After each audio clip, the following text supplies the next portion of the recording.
स्वागत है आप सभी का आपके अपने चैनल एकलव्य एजुकेशन सेंटर के इस नए वीडियो में। दोस्तों, आज के इस वीडियो में हम यह जानने का प्रयास करेंगे कि कद्दू की खेती कैसे करें, अर्थात कद्दू की खेती से जुड़े एक एक बिंदु पर हम विस्तार से जानकारी प्राप्त करने की कोशिश करेंगे इस वीडियो में। तो चलिए इस बेहद ही महत्वपूर्ण वीडियो की शुरुआत करते हैं। सबसे पहले यह बेहद ही महत्वपूर्ण हो जाता है कि जिस मिट्टी की हम चुनाव करते हैं कद्दू की फसल को बोने के लिए, उसका पीएच मान होना चाहिए 5 से लेकर 7 के बीच में। यानी अगर मिट्टी का पीएच मान अगर 5 से 7 के बीच में है, अगर वहां पर आप कद्दू की खेती करते हैं तो निश्चित तौर पर कद्दू की खेती से यानी कद्दू की फसल से हम अच्छे पैदावार को प्राप्त कर सकते हैं। अगर मान लीजिए आपके मिट्टी में अगर बेस की मात्राएं ज़्यादा है तो निश्चित तौर पर आप कद्दू की फसल से अच्छे पैदावार को नहीं प्राप्त कर पाएंगे। अगर एसिड की मात्राएं ज़्यादा है तो निश्चित तौर पर भी उस कंडीशंस में भी आप कद्दू की खेती से अच्छे पैदावार को नहीं प्राप्त कर सकते हैं। यह बेहद ही महत्वपूर्ण हो जाता है कि जब भी हम कद्दू की फसल को उगाएं, निश्चित तौर पर एक बार हमें पीएच मान को चेक कर लेना चाहिए। यानी मिट्टी का जो पीएच मान है 5 से लेकर 7 के बीच में है कि नहीं है। अगर 5 से लेकर 7 के बीच में है तो निश्चित तौर पर अगर वहां पर आप कद्दू की फसल को उगाते हैं तो निश्चित तौर पर आपको अच्छे लाभ प्राप्त हो सकते हैं, यानी कद्दू की फसल से अच्छे पैदावार को प्राप्त कर सकते हैं। अब आइए समझते हैं कि कद्दू की खेती कैसे करते हैं। यानी जैसे ही कद्दू की खेती की हम बातें करते हैं तो कद्दू की खेती अब जून के महीने में यानी 10 जून के लगभग में आप शुरुआत कर सकते हैं कद्दू की खेती करना। यानी अगर आप 10 जून की खेती करते हैं तो निश्चित तौर पर जुलाई के अगस्त आते आते आप निश्चित तौर पर कद्दू के फल को प्राप्त कर लेंगे और अच्छे मुनाफे की ओर बढ़ सकते हैं। यानी कद्दू एक ऐसा फसल है जिसको हम बरसात के मौसमों में प्राप्त कर लेते हैं, यानी बरसात के मौसमों में यह पूरी तरीकों से तैयार हो जाता है।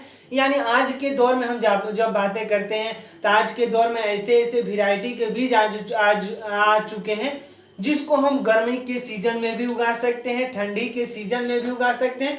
लेकिन अगर बेहतर परिणाम की हम बातें करते हैं तब जो बरसात के मौसम में जो कद्दू की फसल होती है निश्चित तौर पर अच्छे पैदावार देखने को मिलती है बरसात के दिनों में ही।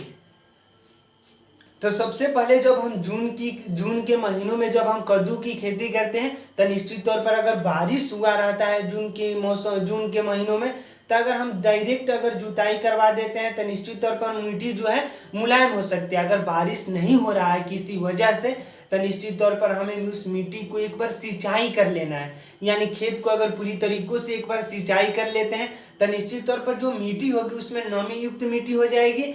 और जब उसकी हम जैसे ही अगर हम जुताई की बातें करते हैं, अगर खेत की जुताई अच्छे तरीकों से हो जाएंगे और जब हम मेड़ लगा देंगे, यानी सबसे पहले जुताई के बाद हमें मेड़ लगा देना है, क्योंकि अगर बारिश मान लीजिए किसी कारणवश अगर नहीं होता है तो हम सिंचाई कर लेने की स्थिति में होंगे। अगर मेड़ नहीं लगाते हैं तो निश्चित तौर पर हम सिंचाई करने में हमें तमाम तरह की कठिनाइयां उत्पन्न हो सकती है।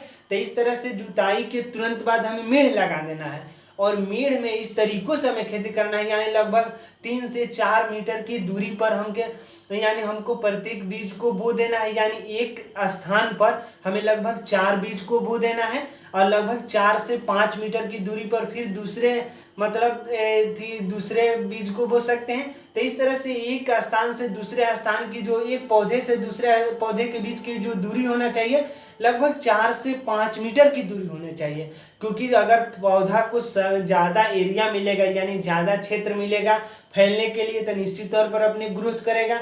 अगर ज़्यादा हम घनन यानी संघनन खेती कर देते हैं, यानी ज़्यादा नज़दीक की अगर खेती कर देते हैं तो निश्चित तौर पर हमें उसने तरीकों से ग्रोथ देखने को नहीं मिल सकता है। तो इस तरह से हमें यह ध्यान में रखना होगा कि 4 से 5 मीटर की दूरी पर हमें खेती करना होगा। इसके साथ ही जैसे हम खाद की बातें करते हैं, अगर आपके पास गोबर का खाद है तो निश्चित तौर पर गोबर का खाद अगर आप प्रयोग करते हैं अपने कद्दू के फसल में तो निश्चित तौर पर अच्छे लाभ प्राप्त हो सकते हैं, यानी उनमें ग्रोथ के साथ साथ अच्छे पैदावार भी प्राप्त कर सकते हैं। इस तरह से कद्दू एक ऐसा फसल है जिसमें हम मिनिमम खाद में उसको हम प्राप्त कर सकते हैं, यानी मिनिमम खाद देकर कद्दू के अच्छे पैदावार को भी प्राप्त कर सकते हैं। अगर छिड़काव की बातें करते हैं तो अगर छिड़काव जैसे ही वो फूल को लगता है, यानी कद्दू के फसल पर अगर फूल लगना शुरू होता है, उस समय हमें एक बार छिड़काव कर देना चाहिए, क्योंकि अगर छिड़काव नहीं करते हैं तो जो भी कीटाणु होते हैं वो फूल को पूरी तरीकों से नष्ट कर देते हैं, जिससे जो हमारा कद्दू का फसल है अच्छे पैदावार देने में असमर्थ हो जाता है।